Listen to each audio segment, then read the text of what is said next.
In the heart of the 13th century, a future king named Magnus was born to the Norwegian ruler, Håkon IV. The year was 1238, a time of shifting powers and old laws in northern Europe. Young Magnus was raised in a court that was both pious and politically active, shaping his worldview from an early age. He received a thorough education, learning not just the arts of war but also the complexities of scripture and statecraft. His father, Håkon the Old, was a king known for expanding Norwegian influence, often through military means. Magnus, however, observed the heavy cost of these conflicts on the kingdom's resources and its people. In 1257, he was given the title of Junior King, officially beginning his training in the duties of a monarch. This period of co-rule allowed him to gain invaluable first-hand experience in the administration of the realm. A pivotal moment in his early life was his marriage in 1261 to the Danish princess Ingeborg Eriksdatter. And no.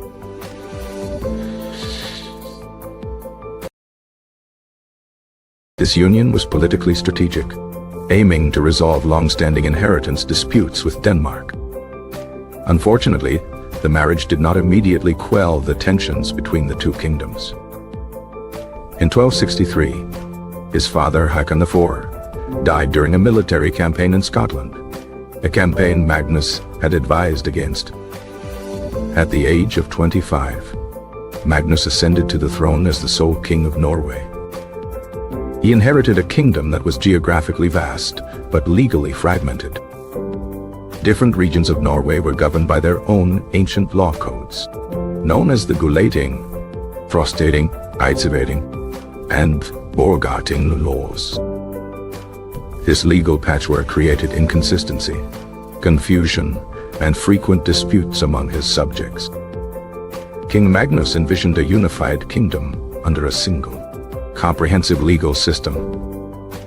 His primary policy was not of conquest, but of internal consolidation and peace. One of his first acts in foreign policy was to end the costly war with Scotland. Through the Treaty of Perth in 1266, he ceded the Hebrides and the Isle of Man to Scotland for a significant sum of silver. This move was a pragmatic recognition that these territories were too difficult and expensive to defend. He prioritized a stable treasury and peaceful borders over holding on to distant, troublesome lands. With foreign conflict settled, Magnus turned his full attention to his great project, legal reform.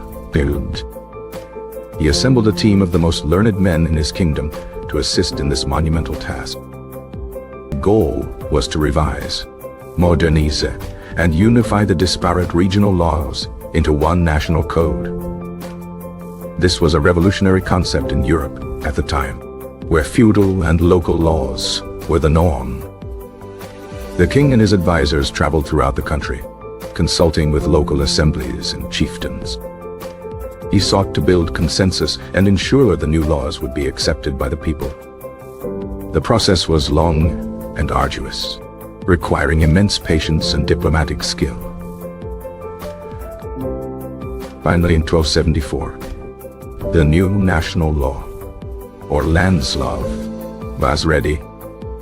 It was formally ratified at the Frostating, one of the ancient regional assemblies. The landslov was a comprehensive document covering almost all aspects of society.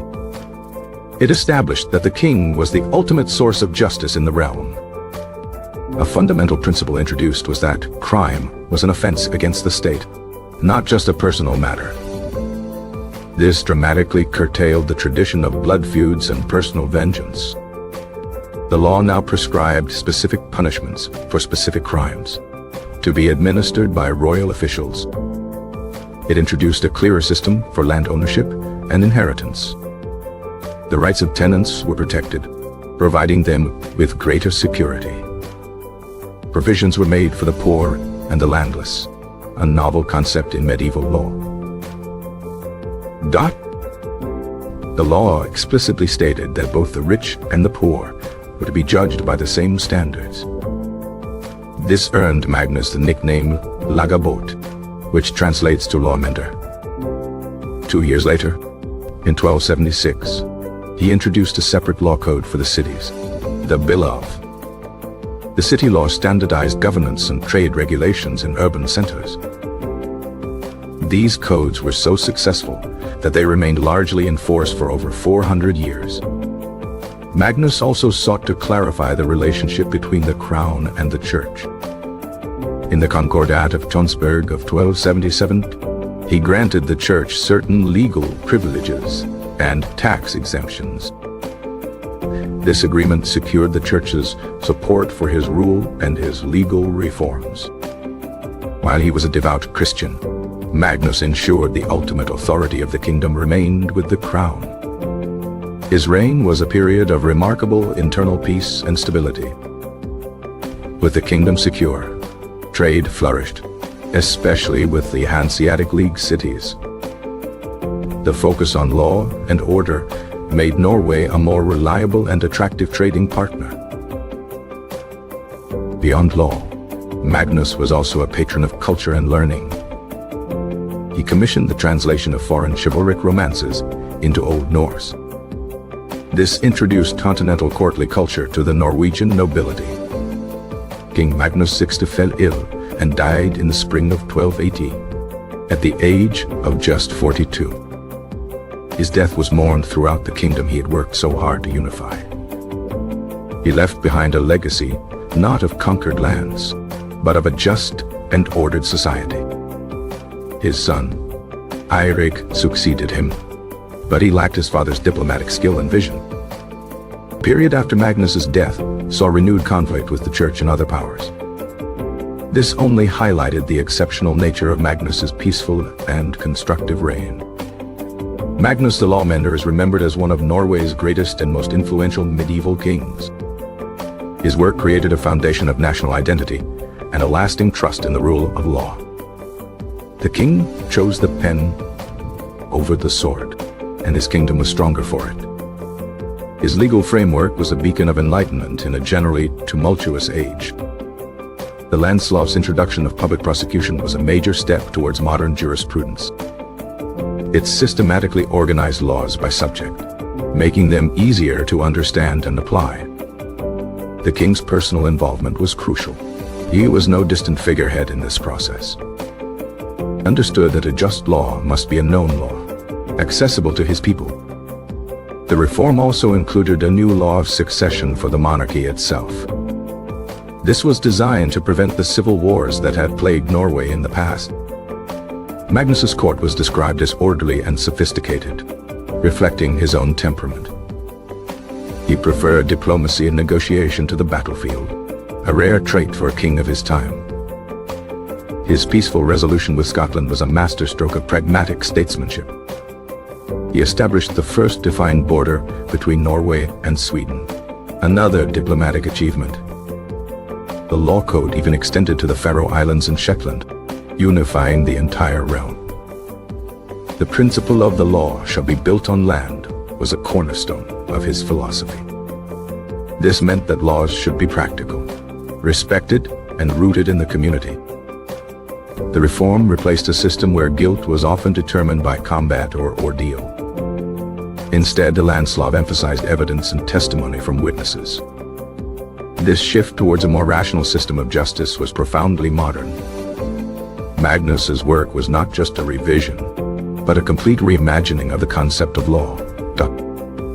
He built a state where the king's power was based on justice, not just military might. His reign demonstrated that peace could be a source of strength and prosperity. The cultural flourishing during his time was a direct result of this stability. The stories of King Arthur and Charlemagne, translated on his orders, inspired a new generation of Norwegian nobles. Magnus's legacy is written not in blood, but in the enduring ink of his laws. He was a king who truly earned the title, the Good. His reforms helped shape a distinct Norwegian identity centered on law and fairness. The King's Council, or Herd, was transformed from a band of warriors into a body of administrators.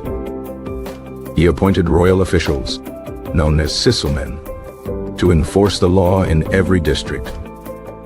This created a direct link between the central government and the common people. The old power of the regional chieftains was respectfully but firmly curtailed. Magnus's approach was one of evolution, not revolution, building upon old traditions. He presented the landslav as a mending or improvement of existing laws, not a complete break. This careful political maneuvering ensured its widespread acceptance. The law code was one of the first of its kind to be written in the vernacular Old Norse language. This made it more accessible than Latin codes used elsewhere in Europe. The king's vision was for a kingdom governed by predictable, written rules. He sought to protect the weak from the arbitrary power of the strong. His reign stands in stark contrast to the brutal power politics common in the 13th century. Magnus VI was a builder of institutions, not just a wielder of power. His work provided a stable framework for Norwegian society that would last for centuries. Even today, he is remembered as a father of Norwegian law. The king's foresight in securing peace allowed for a generation of growth. He established a clear hierarchy of courts, from local tribunals to the king's own council. This system ensured that justice was not the monopoly of any single class. The law also contained regulations for maritime trade, crucial for a seafaring nation. His reign was a quiet revolution, achieved through ink and parchment. Magnus proved that a king's greatness could be measured in the well-being of his people. His peaceful diplomacy kept Norway out of the destructive conflicts of its neighbors. The king's personal piety was reflected in the law's respect for the church and Christian morality. Yet he skillfully maintained the supremacy of secular law in worldly matters. The landslav was a testament to a uniquely Scandinavian approach to law and governance. He was a monarch far ahead of his time, a philosopher king in a warrior's world. The legal unity he forged became the bedrock of the modern Norwegian state. His short but impactful reign was a golden age of peace and justice for Norway. The law code was copied and distributed to all corners of the kingdom. This ensured uniform application of the law, from the southern coast to the northernmost settlements.